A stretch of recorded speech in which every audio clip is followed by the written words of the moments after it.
Il destino dell'area della Prandina sembra ormai scritto. Il sindaco di Padova, Sergio Giordani, ha annunciato che tra 15 giorni verrà presentato il master plan del progetto di recupero dopo un incontro importante con il sovrintendente Vincenzo Tinè, il vice sindaco Andrea Michalizzi e il direttore del Demanio. Penso un paio di 15 giorni, 20 giorni sarà definito il master plan in cui saranno ufficialmente che si può fare determinate cose.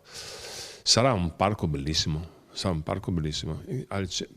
all'ingresso della città.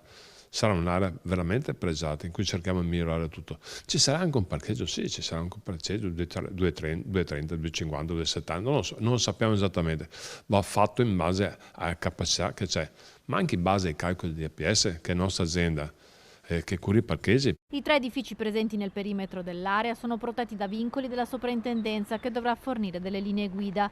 Con il parco verrà implementato il patrimonio arboreo della città e poi ci sarà la parte del parcheggio a raso. Il sindaco Giordani si è detto soddisfatto e mette la parola fine a tutte le polemiche che negli anni hanno visto contrapposti commercianti che chiedevano 1000 posti auto e associazioni ambientaliste favorevoli al parco.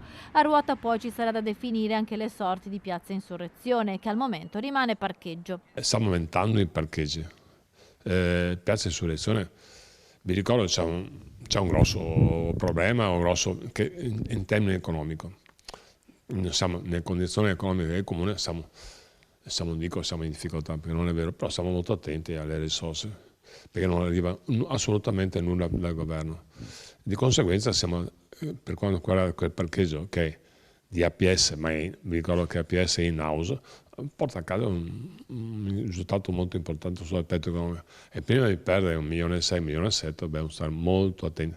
Io dall'inizio ho sogno di chiuderlo, che sia fatta una bella piazza, però va valutata anche sotto l'aspetto economico un po' con calma.